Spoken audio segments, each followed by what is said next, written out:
Olá, olá, bom dia, boa tarde, boa noite. Vamos começar? Leitura dos Evangelhos em 40 dias. Como é que vocês estão? Estão gostando? Estamos caminhando, chegamos no dia 4 e hoje vamos ler Mateus 10, 11 e 12. Espero que vocês estejam acompanhando, fazendo essa leitura dia a dia para sermos alimentados pela palavra de Deus. Vamos lá? Mateus capítulo 10, estou fazendo na versão Prazer da Palavra, você pode acompanhar aí na sua versão onde a que você achar melhor. Vamos lá? Assim está escrito: os 12 apóstolos de Jesus. Assim que completou a formação da sua equipe de companheiros mais próximos, chamados de apóstolos, que significa enviados em grego, Jesus lhes deu o poder para expulsar demônios e curar todo tipo de doenças, tanto físicas quanto mentais. Segue a lista desses 12 apóstolos de 2 em 2. Simão, conhecido também como Pedro, e seu irmão André, Tiago e João, filhos de Zebedeu, Filipe e Bartolomeu, Tomé e Mateus, o coletor de impostos, Tiago, filho de Alfeu, e Judas Tadeu, Simão, o nacionalista, e Judas Iscariotes, aquele que traiu Jesus. Quando enviou os 12 apóstolos para pregar o evangelho da graça de Deus, Jesus lhes passou as instruções que seguem. Por ora não preguem fora dos limites de Israel, nem percorram as cidades samaritanas. A prioridade nesse momento é para os judeus. Preguem que o evangelho da graça de Deus está chegando, curem os enfermos, ressuscitem os mortos, cuidem dos rejeitados, expulsem demônios, façam tudo isso de graça, porque vocês receberam de graça o evangelho. Vivam com toda a simplicidade, não levem dinheiro, não comprem malas, nem roupas, nem sapatos, nem cajados, saiam como estão. Comam o que derem a vocês no caminho. Chegando perto de uma cidade, peçam permissão para ficar. Se forem bem recebidos, permaneçam ali.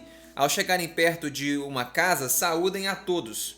Se receberem vocês bem, desejem a paz para eles. Se não os receberem, siga em frente. Quando uma cidade ou uma casa não quiser receber vocês, para ouvir as suas palavras, saiam dali sem fazer alvoroço e sem nada dizer. Vocês fizeram a sua parte. Por terem recusado o evangelho da graça de Deus, eles arcarão no julgamento final com uma consequência maior que as cidades de Sodoma e Gomorra que foram destruídas. Saibam que eu os envio como se fossem ovelhas no meio de lobos. Por isso sejam espertos como as serpentes e simples como as pombas. Fiquem atentos diante do que os poderosos podem fazer com vocês. Vocês serão denunciados às autoridades religiosas, que os condenarão e açoitarão. Vocês serão conduzidos também às autoridades seculares, que terão oportunidade de conhecer o Evangelho. Quando forem julgados, não se preocupem com o modo como se defenderão, porque na hora certa vocês saberão o que dizer. Na verdade, não são vocês que falarão, será o próprio Espírito Santo que falará por meio de vocês. Saibam ainda que vocês sofrerão perseguições em casa. Pode ser que um dos seus irmãos os denuncie, pode ser que o seu pai os denuncie, pode ser que os seus filhos se oponham e matem vocês. Em todos os lugares vocês serão odiados por serem meus seguidores. Fiquem firmes, demonstrando amor até o fim, porque vocês verão a salvação alcançando os que creem. Se perseguirem vocês numa cidade, fujam para outra. Sempre haverá uma cidade em que poderão pregar o evangelho da graça de Deus. Quando as pessoas souberem do sofrimento pelo qual vou passar, entenderão pelo que também vocês passarão. Vocês não sofrerão nem mais nem menos do que eu. Se eles me chamam de chefe dos demônios, imagine como chamarão vocês. Não tenham medo. O evangelho não é para o conhecimento apenas de alguns poucos, ele é para ser proclamado a todos. Ensinem tudo o que aprenderam comigo para que todos ouçam. Proclamem bem claramente o que ouviram dos meus lábios e preguem sem medo. Não temam os perseguidores, eles até podem tirar a vida terrena de vocês, mas não podem fazer nada em relação à vida eterna. Levem a sério o que o Deus eterno diz, pois o controle do universo está nas mãos dele. Lembrem-se que os pardais oferecidos nos cultos celebrados no templo custam muito pouco mesmo. No entanto, nenhum deles cai no chão sem que o Pai Celeste permita. Quanto a vocês, até os fios de cabelo das suas cabeças estão contados. Não tenham medo, afinal, vocês não valem menos que os pardais. Mesmo que sejam perseguidos, continuem a se identificar como meus seguidores, sem temer represálias. Seus nomes estarão no livro na lista dos salvos. De igual modo, saibam que aqueles que tiverem escolhido ficar longe de mim não entrarão no céu. O Evangelho é para ser recebido por intermédio de uma decisão pessoal e radical. Por causa disso, alguns o aceitarão e outros o rejeitarão. Essa divisão poderá acontecer até mesmo dentro de casa. Estejam preparados, porque seus familiares se dividirão, uns aceitarão e outros rejeitarão o Evangelho. Filhos e pais, filhas e mães, noras e sogras poderão fazer escolhas diferentes, ficando uns do meu lado e outros contra mim. Portanto, poderá haver divisão no interior das suas famílias. Logo, quem quiser viver segundo os princípios do Evangelho precisa, em primeiro lugar, me amar. Assim, estejam prontos para lidar com os familiares que exigem que vocês se afastem de mim. Nesse caso, eles estarão errados e mostram que me rejeitam. A fé é uma decisão pessoal na qual nem a família pode interferir. Não permitam que compromissos absurdos afastem vocês de mim. Quem quiser me seguir não pode pensar apenas em si mesmo. Quem faz tudo para preservar seus próprios interesses ainda não entendeu o que é o Evangelho. Quem se dispõe a sacrificar a própria vida terrena por causa do Evangelho tem a vida eterna desde agora. Lembrem-se que aqueles que recebem vocês em suas casas estão recebendo a mim. Aqueles que me recebem estão recebendo Deus eterno que me enviou. Vocês são enviados como pregadores. Aqueles que aceitarem a mensagem que vocês anunciam serão abençoados. Como vocês são? Procurem fazer a vontade do Deus eterno. Assim, aqueles que procuram viver do mesmo modo serão abençoados como vocês são. Diante dos grandes do mundo, vocês são pequenos, mas são meus enviados, e este detalhe é o que realmente importa. Por isso, aqueles que lhes derem para beber o que vocês precisam, nem que seja apenas um simples copo de água, serão muito abençoados. Mateus capítulo 11. Depois de instruir os apóstolos para a missão a que estavam sendo enviados, Jesus viajou pelas cidades da Galiléia para ensinar e a pregar. As ações de Jesus na região chegaram ao conhecimento de João Batista, que estava na prisão em Maqueiro, no lado leste do Rio Jordão, na Judéia. Preso, João Batista pediu a 2 dos seus auxiliares que procurassem Jesus e fizessem a seguinte pergunta: Você é aquele por quem esperávamos ou ainda devemos continuar esperando? Jesus então respondeu: Voltem a João Batista e descrevam o que o estão ouvindo e vendo aqui. Como o profeta anunciara em Isaías 35 e 61, os cegos enxergam, as pessoas com deficiência voltam a andar, os considerados impuros são cuidados, os surdos escutam, os mortos voltam a viver e o evangelho está sendo proclamado aos pobres. Digam também a ele para permanecer firme, sem duvidar de mim.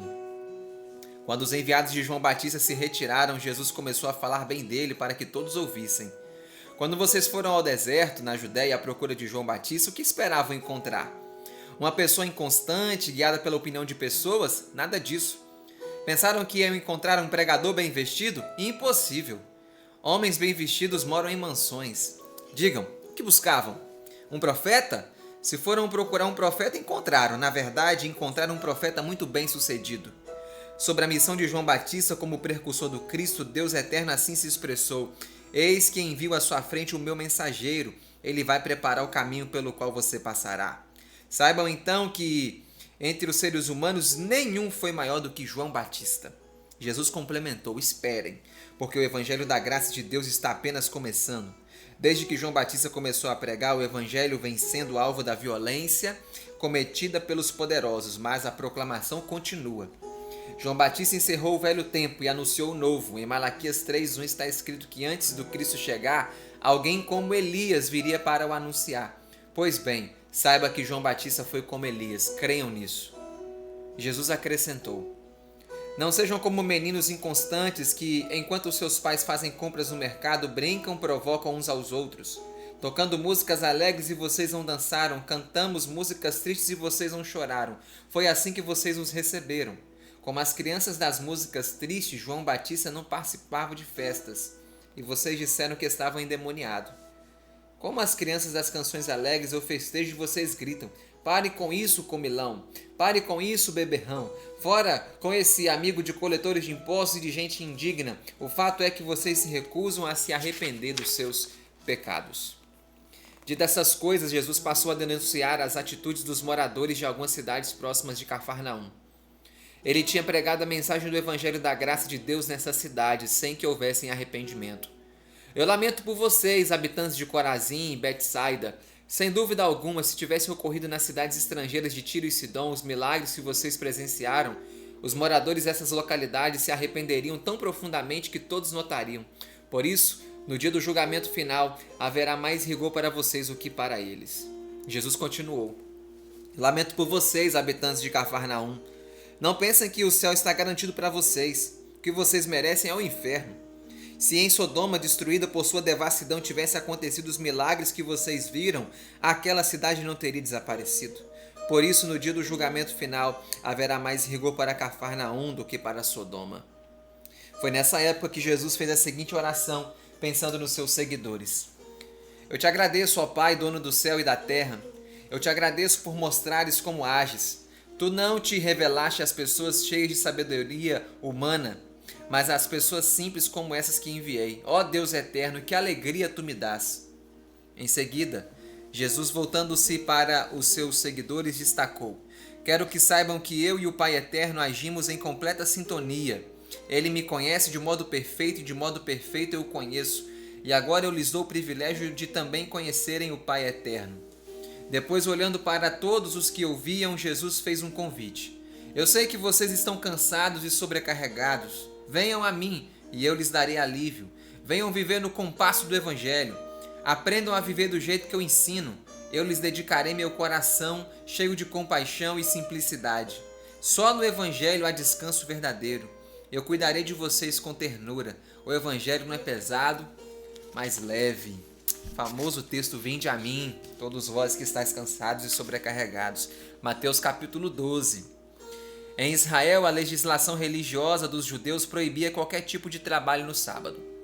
Num desses sábados em que Jesus passava por uma fazenda de cevada com seus apóstolos, eles ficaram com fome. E por causa disso começaram a colher e a comer espigas com as mãos. Os fariseus os questionaram: ei, essa prática não é permitida no sábado. Por que vocês estão infringindo a nossa legislação? E Jesus defendeu seus apóstolos: vocês realmente conhecem as Escrituras? Não. Se realmente conhecesse, saberiam o que o rei Davi fez.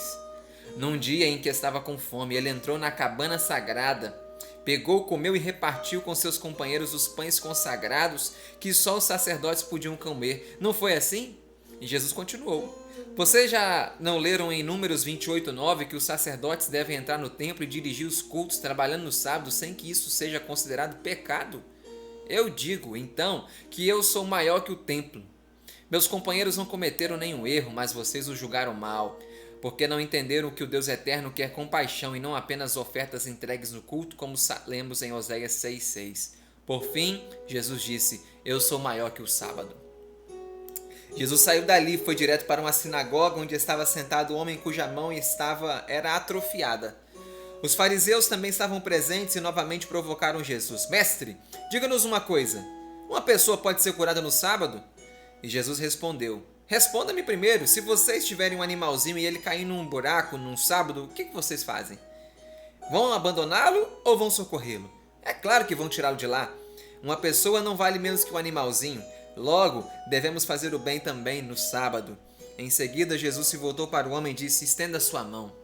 O homem esticou a mão para a direção de Jesus e ela ficou completamente boa, igual à outra. Furiosos, os fariseus saíram da sinagoga e passaram a planejar um modo de matar Jesus. Jesus soube disso e se afastou. Muitos o seguiram. Os enfermos curou e uma coisa lhes pediu: que não dissessem quem os curara. Tudo o que fez estava de acordo com a profecia feita em Isaías no século 8 antes da era cristã. Apresento o meu ungido a quem fortaleço. Eu o escolhi e ele me dá muita alegria. O meu Espírito Santo está com ele para proclamar ao mundo que é certo. Ele não dará espetáculo para ser notado, nem chamará atenção para si mesmo. Ele não vencerá por meio da violência, nem levantará a mão contra os fracos. Pelo contrário, oferecerá salvação. Ele não desanimará de sua missão, porque nunca será derrotado. A esperança será a todos proclamada. Certo dia levaram a Jesus alguém que ficara cego e mudo pelo poder de Satanás. Tendo sido curados por Jesus, o homem passou a ver e a falar, e todos ficaram admirados. Um dos que viram o milagre comentou: será que este mestre não é o Cristo que esperávamos? Rapidamente os fariseus o contestaram: de jeito nenhum. Jesus não é o Cristo. Quando expulsa demônios, ele recebe o poder de Beelzebul, o chefe dos demônios de Satanás. E Jesus respondeu a essa ofensa com uma comparação. Um governo, para persistir, precisa ficar unido. Se ele se dividir, ruirá como as peças de um dominó. Se Satanás expulsa Satanás pelo poder de Satanás, seu governo não permanecerá. Se eu expulso os demônios pelo poder de Satanás, os exorcistas de vocês os expulsam pelo poder de quem? Perguntem a Satanás e ele mesmo os condenará. Agora, quanto a mim, eu expulso os demônios pelo poder do Espírito Santo. Sabem por quê? É porque o evangelho da graça de Deus é mesmo poderoso. E Jesus fez então a seguinte declaração: eu vim para derrotar Satanás, por isso eu faço o que faço. Eu o domino, entro na casa que ele invadiu e resgato tudo que ele saqueou. Entenderam agora? O meu poder não vem de Satanás. Pelo contrário, eu o derroto, porque eu sou mais poderoso do que ele. De que lado vocês estão? Do meu lado ou de Satanás? Escolham. Depois continuou: prestem atenção ao que vocês estão dizendo contra mim. Tudo o que eu faço é pelo poder do Espírito Santo. Assim, quando estão contra mim, vocês estão contra o Espírito Santo. Eu não estou pensando em mim, eu estou preocupado com vocês. Quem resiste ao poder do Espírito Santo nunca crerá e logo não será perdoado dos seus pecados. Essa é a decisão que define se vocês irão ou não para o céu. E Jesus prosseguiu: vocês são como as árvores. Cuidem para que a sua árvore seja boa e seus frutos sejam bons. Se deixarem o bicho crescer na árvore, seus frutos serão ruins. Vocês, fariseus, suas cobras venenosas, embora achem que podem falar coisas boas sendo maus, na verdade a boca fala do que está cheio o coração. Uma pessoa boa tira o que é bom do seu coração, assim como uma pessoa má só espalha a maldade. Não se esqueçam que no dia do julgamento final, todas as pessoas terão de pagar um alto preço pelas palavras malditas que proferiram, porque elas revelam o que creem. Tomem uma decisão. Se creem em mim, serão completamente perdoados. Certo dia, alguns fariseus e uns teólogos foram ao encontro de Jesus e disseram: mestre, queremos ver um milagre seu. Pode fazê-lo? Jesus respondeu: eu nada vou mostrar a vocês. Na verdade, vocês não querem crer. Eu prefiro lembrar a vocês o milagre do profeta Jonas, que há 8 séculos passou 3 dias completos no ventre de um grande peixe. Do mesmo modo, eu passarei 3 dias no ventre da terra. No dia que o julgamento final, os ninivitas testemunharão contra vocês, porque eles se arrependeram contra a pregação de Jonas, mas vocês não se arrependeram ouvindo as minhas palavras, e eu sou maior do que Jonas. Lembrem-se da rainha de Sabá, onde depois se estabeleceria o Iêmen.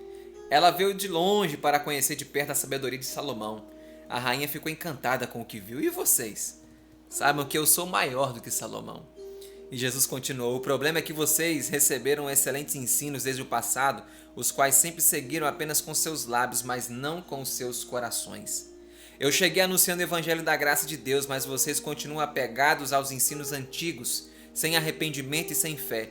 A situação de vocês hoje, ao recusar o evangelho, é pior do que aqueles que viveram no passado, antes do evangelho ser anunciado. Num dia em que Jesus ensinava, a sua mãe Maria e seus irmãos procuravam por ele. Tendo chegado, ficaram ao lado de fora. Alguém interrompeu Jesus com a seguinte informação: mestre, a tua mãe e os teus irmãos estão lá fora à tua procura. E Jesus respondeu ao portador do recado: eu vou dizer quem é nesse momento a minha mãe e quem são os meus irmãos.